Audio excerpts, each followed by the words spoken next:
Buenas tardes, compañeros y profesora. Respecto a la primera pregunta, decidí estudiar a distancia porque soy madre de tiempo completo y no quería descuidar a mi hijo. Sin embargo, esta modalidad me ha permitido, en mis ratos libres, revisar los materiales y realizar las actividades de cada materia y semana respectivamente. Los obstáculos a los que me he enfrentado en esta modalidad sería que en ocasiones no hay una retroalimentación oportuna o bien en tiempo y forma por parte del receptor, en su caso el profesor. Respecto a las dudas de las actividades o de algún tema en específico. Respecto a la segunda pregunta del origen del Internet, en 1958, en la época en la que el conocimiento era compartido entre personas, hubo la necesidad de que el conocimiento se compartiera de una manera más eficaz, así que la DARPA creó una red de computadoras de gran importancia para la aceleración de compartir el conocimiento y evitar investigaciones duplicadas. A esta red se le llamó ARPANET, además de crearse una red militar de la corporación RAND en Estados Unidos, una red comercial del Laboratorio Nacional de Física en Inglaterra y la red científica Cyclades en Francia. Para las primeras conexiones en computadoras se desarrolló el protocolo de redes, que después fue reemplazado por el protocolo de control de transmisión. Cyclades contaba con un número menor de nodos, por lo que se unió a otras redes, y así nació el término Internet.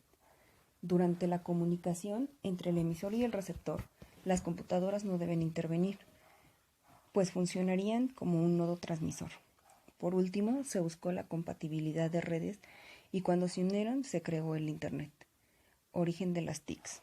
Estas surgen por la necesidad de comunicarse con sus semejantes. En los años 60 se construyen las primeras computadoras.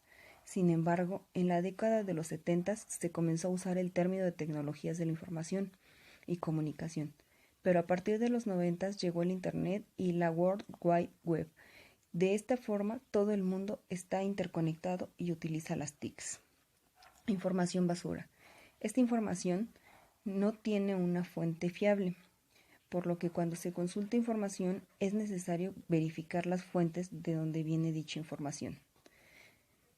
Ventajas y desventajas del uso de la comunicación oral por medio de buzón de voz como podcasts, mail, WhatsApp, etc. Ventajas. Flexibilidad para adaptarse a las situaciones. Se puede utilizar y revisar las 24 horas del día, responder desde dispositivos móviles y en algunos casos el archivo de correo de voz es gratuito. De las desventajas podríamos considerar la complejidad para usarse y que en algún medio de comunicación puede tener un costo dependiendo del tipo. Respecto a las ventajas y desventajas de la escritura de las redes sociales, en las ventajas podemos encontrar una nueva forma de expresión, inclusión de nuevas palabras e integración de nuevo lenguaje respecto a la era digital. En las desventajas encontramos una escritura errónea, con faltas de ortografía, doble sentido de interpretación, abreviación incorrecta de palabras y bien no se hace el uso correcto de las mayúsculas y minúsculas. En los atributos de la comunicación audiovisual en la educación sirven para mejorar la comprensión de la información.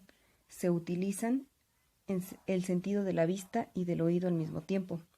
Posibilitan la apertura mental del alumno al exterior, eliminan fronteras geográficas, permiten difundir la educación a otras regiones e incorporan el uso de tecnologías en el ámbito educativo.